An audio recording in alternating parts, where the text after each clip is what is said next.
Hey, Jules Blessed Vegan, and welcome to week 33 of our 45-week countdown to the best version of ourselves in the new year. If you're new, you are right on time. There's never a better chance than now than to choose wellness. Take that chance, my friends. And for those who are on course already, I hope that you're keeping your goal in mind. It'd be really good if you actually wrote it out, of course, if you posted it places. For me, my goal is to get to my goal weight of 128 by New Year's. Will it happen? God's grace and a lot of work. I believe it will. But I'm not weighing myself, so I can't even tell you about that. But in my journal that I keep every day, I write that weight down specifically so that I can see that 128, and just psychically tell myself that's where we're going. And you may know that I use the Urge Jar. I don't know, about 15 videos ago, probably, there's one on there about overcoming compulsive behaviors. And that's all about how to use the Urge Jar. And you can also look the Urge Jar up because it's actually by a life coach named Brooke Castillo, who is the founder of the Life Coach School. And she is phenomenal. And that's her Urge Jar. But I definitely use it. So just in kind of reflecting on this past week, I had like 5 super successful, absolutely not modified in any way days. And I felt great about that. As usual, I'm going to sneeze. I talk about the craziness of my need to sneeze every time I do a video, but I absolutely clean this entire area, so it is not from dust. I'm not allergic to the topic either. I don't know what that is. It's some odd phenomenon. It just makes me sneeze. It's so crazy. Anyway, I don't know. I'm not allergic to the topic, but I might be a little distraught that I didn't have a perfect week, even though I understand that we are welcome to trip our way to success.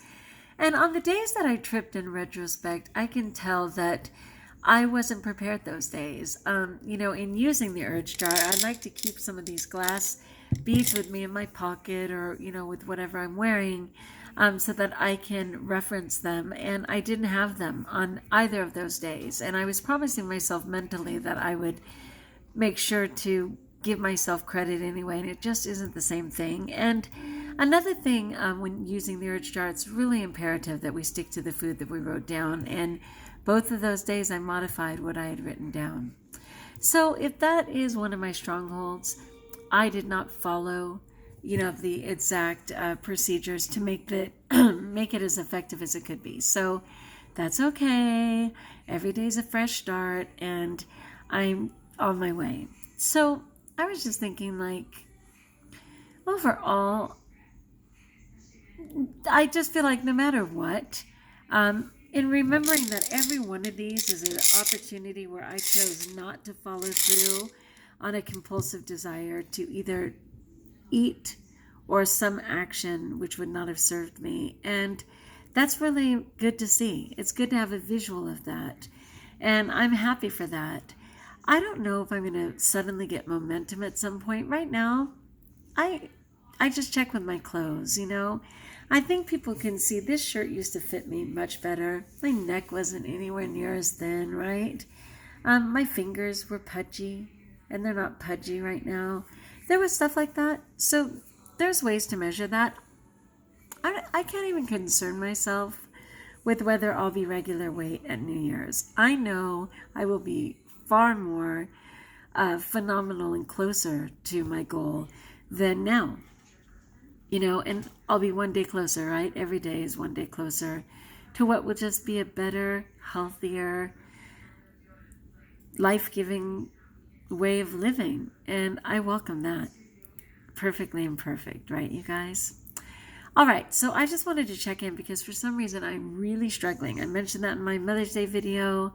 Even though I was blessed, I was with great people, the food was wonderful, people were kind, I was happy. I just have this underlying depression right now. And even today, just some kind of a anxiety or something weighing on me. I may just be overtired. I know I have stressors, not knowing what my job is, our financial difficulties that we're having. There's definitely some stressors. And I like to try and talk about them, I used to bury them with food. I am not burying them with food now, so I am forced to feel them, and that can be a little scary. It can also be overwhelming, and to be fair, remember, I am a person who suffers from clinical depression and have chosen not to be on my medication, and that was much to my doctor's dismay and even the fear for my husband, but they've both seen that I've been able to maintain. She did recommend that I go to a psych appointment, and maybe when school gets out, I'll choose to do that because I'm a bit curious. I think people throw around a lot of categories, especially with mental illness, without proof per se. And I know that because I hear people all the time saying, "Oh man, get that person some lithium. That person's manic depressive, and boy, that little kid is bipolar. I can tell, and they've got to be ADHD." And like, people are so busy diagnosing everybody about something they got no idea what the truth is there. And so, yes, I was diagnosed with manic depression, and yeah, by all accounts, there's some people on both sides of my family that have experienced that. But to be fair, they were also self-medicating.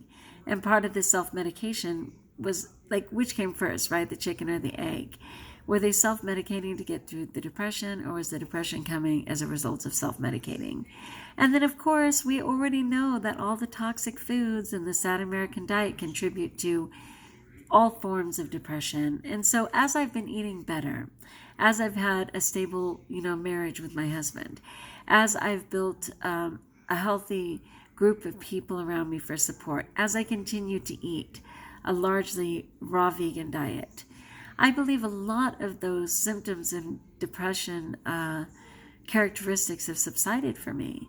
So what I would challenge that doctor to do is to actually do a blood test and see what the markers are for bipolar, because is that my truth, or was it just a label someone gave me? I was labeled with multiple personality disorder, but I'll accept that one. I'm not necessarily because there's a ton of personalities in me, but because I recognize that a fantastic survival tool in life is to be able to compartmentalize. And if that means presenting oneself to the world, one in one moment and another self in the next, as a survival tool, I'm in. I'm completely in. I don't regret any of the faces, if you will, that I present to the world. I think altogether it makes a pretty great person. And sometimes people are comforted by labeling others or putting them down, or deciding that somebody is weird or odd. If they want to say exceptional, I'll accept that too. I've always been exceptional. Anyway, I'll keep you posted. I would love to hear how you're doing. Are you just joining us? If you are, go back a couple videos, especially to the one on overcoming compulsive behaviors, especially the initial one, which was all the way back in whatever the 9th week of the year was, because that was week 45. Watch some of those to see if you're game for joining us in this long-term goal. Otherwise, if you're just checking in from day to day, I'm so happy for you. I think you can benefit from this channel. So as always, like if you like, join us if you haven't. And always, always, my friends, know that you are blessed.